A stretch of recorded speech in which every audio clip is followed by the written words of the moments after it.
तर मी माझ्या शाळेन सगळ्यांक दाखवतलो. सगळ्यांक बघतो आणि मोबाईल बापू घ्यायला सगळे.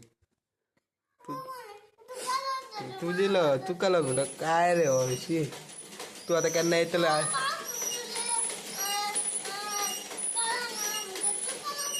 म्हाका न्हू तू आता केन्ना